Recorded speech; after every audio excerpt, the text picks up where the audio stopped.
Welcome to Emerald Bay. This is probably one of the most beautiful spots here in Tahoe. I'm just parked on the road that goes around the whole lake, right up here, and doing a little hike down to Viking's home. You can kind of see the island out in the middle of Emerald Bay back there. But this hike is kind of treacherous, and you gotta go around the river that comes down from Eagle Lake. So I'm gonna see if I can find the way down. Which I think I found it. But it's definitely not optimal. Slowly making my way down this icy waterfall. Comes from a pretty big lake up the mountain. And so normally this is more of an ice waterfall area. But with it being so warm, there's definitely a lot of water coming down. I've done this a few times in the past. It's one of my favorite little scrambling hikes to do. But I've never done it with so much snow and definitely ice getting in the way. You know, in today's day and age, I think a lot about what's the point and the purpose to life. I hear a lot about male brain, women's brain. One's more rational, logical, and one is more emotional. Like it's been programmed into us. Like sexuality, gender, cause and effect. Kind of like what an AI system would be probably based off of. Something happens, and so there's an effect. Cause and effect. And a lot of businesses would probably really like that to be the case with humans. To program us to do certain things, to make certain decisions, and to just follow the orders of the world. But in that regards, what makes us different from, say, just an AI program? One that's just programmed and meant to obey. A biological computer system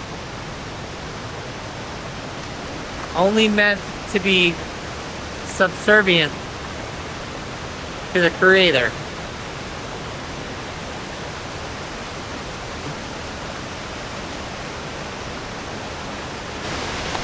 However, what I've seen is that most of us people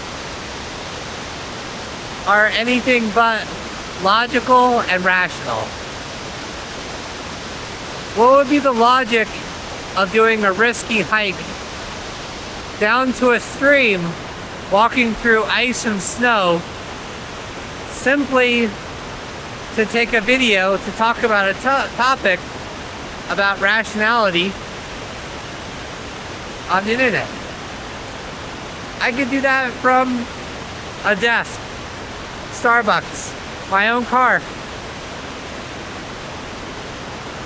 So either I'm the most irrational, non-logical person ever, or maybe there's something more than humans that just makes us more illogical and more emotional than probably any other species on the planet.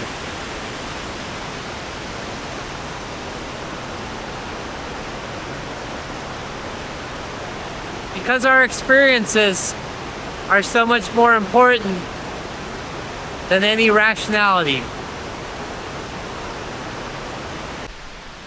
You know, some have told me that I'm merely a bunch of chemical reactions in my brain. And that's what makes me feel the way I do. And so it makes you wonder, are we just artificial intelligence? Are we just a biological computer on this planet? What's the purpose to life? And I think there's one difference that really distinguishes us humans and our special existence in this world compared to everything else. And that is the purpose of choosing. We choose all the elements, our activities, what we want to do in our lives. To a degree, we can somewhat choose to be happy, to be sad. We can choose to stay in an anxious state without trying to get out of it. We can choose love. Perhaps in the beginning, it's stronger, but then like everything, it fades. But we can choose to remain in love with a person, love the things about them, and choose just to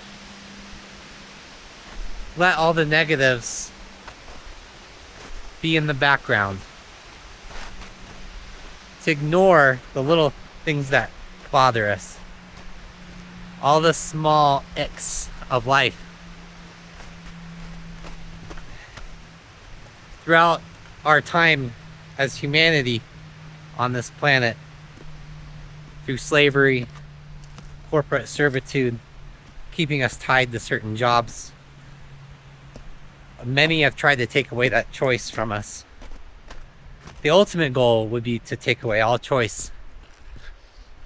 And certain countries have done a better job at that than others.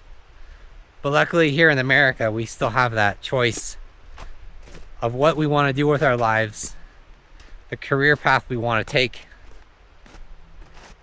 and how and where we want to live within reason. We can choose whether to love other people or to hate them, to accept them or abandonment. And it's a very powerful thing. A computer program would only know cause and effect. It would have to have a reason to why persevering, why I keep going on, because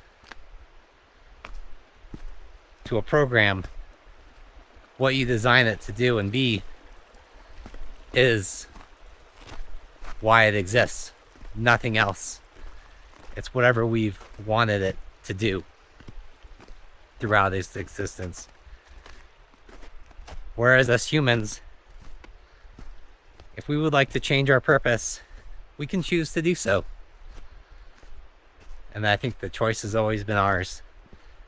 But yet, through manipulation, we've been told that we can't make these choices and that we have to follow along, get along to be accepted, follow a certain path of being born. You go to high school, college, you get a degree, and you sit at a desk. And that is life. You get the house with the white picket fence, and that's it. But you can choose to break free from that. You can choose to go towards that. There is no right or wrong answer. At least that's what I think. I could be completely wrong, but there it is. I make my own choices, and I have to live with it. Because with choice also comes the responsibility of living with those decisions. And thus we have no one to blame but ourselves in the end. Anyways, I'm here on Lake Tahoe now. I just made it down the cliffside. The whole old Viking home is right over here. See the trees? There's a couple buildings, but these were made, I think, for like park workers and employees who maintain this whole area during the summer and do tours. It's a very famous place in Tahoe. The water here is very clear and clean right now. It's beautiful. So out there, that's the little island right in the middle of Emerald Bay. There's a little hut out there that the original caretaker, he actually lived on that little island in a stone hut, taking care of the lodge for the wealthy family that owned it. And he would, once a week, he usually paddle his little rowboat all the way over to Tahoe City to go to the bars to drink. And one time when he drank too much and he was coming back to his little stone hut here in Emerald Bay, he got caught in a big storm. His little boat got tipped over just outside the bay, supposedly. And because it was winter, he drowned.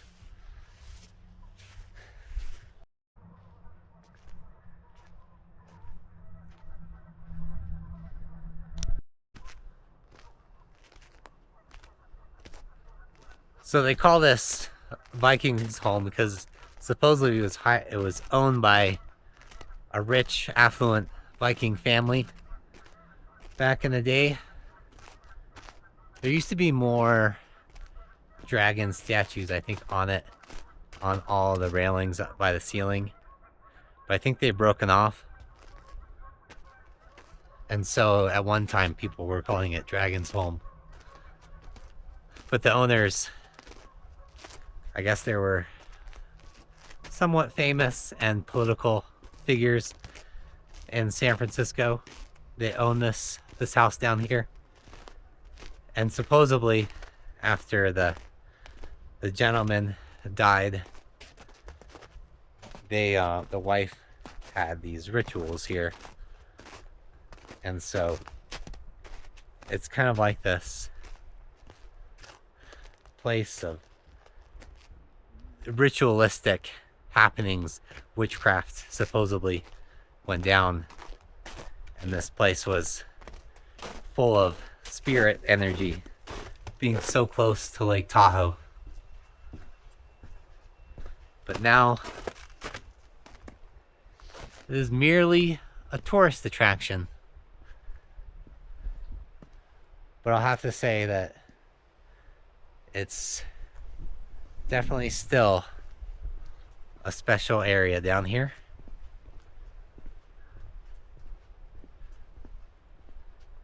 Just from its architecture, the size of these massive redwood trees, and the tranquility of winter.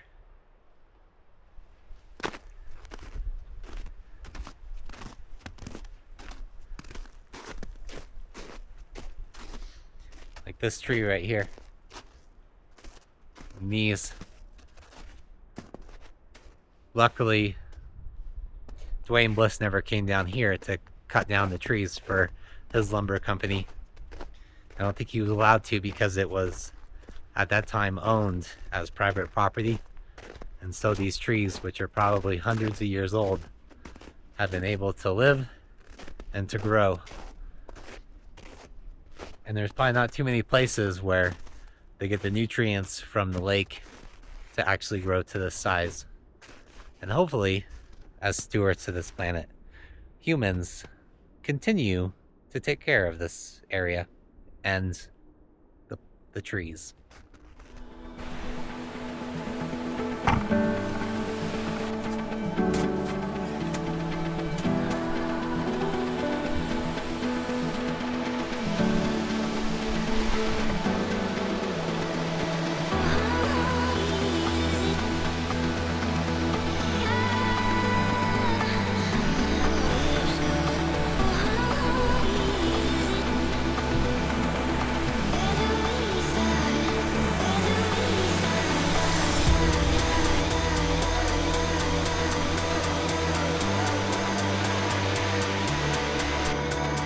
I would say a rational person will keep following the trails. But an irrational one might see a path through the bushes, the rocks and the boulders, and the cliffs, and think, that's the way I'm gonna go. I choose the hard way. The most irrational way to go about getting back. I guess that's me. Never picking the path preordained. Not because it's there, but because the path unmarked is.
The ice formations here are just so cool.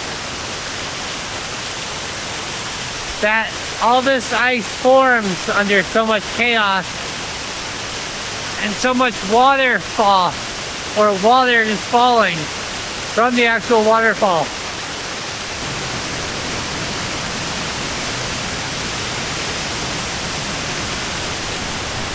It's like from the movie Frozen. I've never seen that movie. And even just like these rock pillars of just ice forming. Really cool on this side. I've only hiked on the other side. This is all relatively new. But I think I'm almost back up to the top. Gets kind of dangerous when it's so much ice around. Gotta make sure you have 3 points of contact at all times.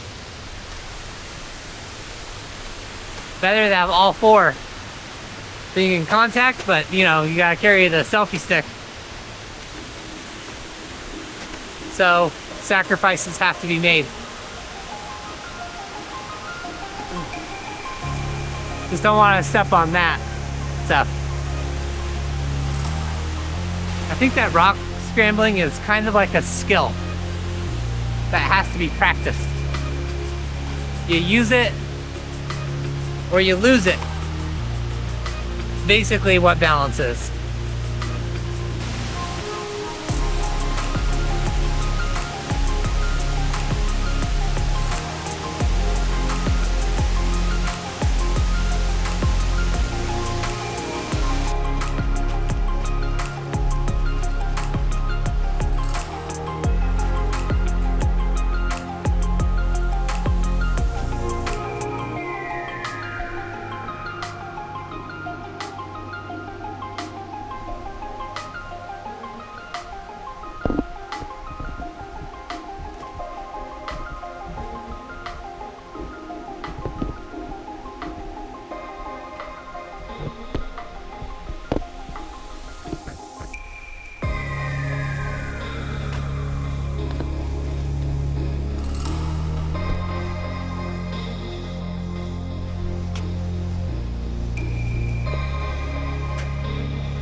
No problem.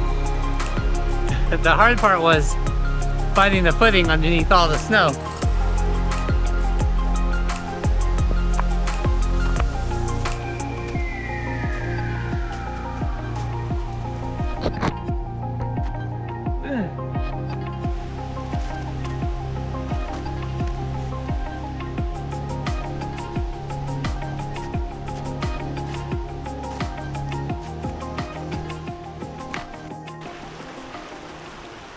Well, thank you for joining me today on this little mini adventure around Eagle Lakes.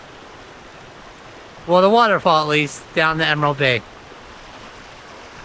All comes to this little tunnel. But remember, you are your own sentient being. No one can make decisions for you. At least in America. And don't let anyone tell you how to think or what to think. I think we all deserve to come to that rationale and decision making on our own. We don't need to be told how to live, where to live, and what to believe. And with that, I will see you in the next one.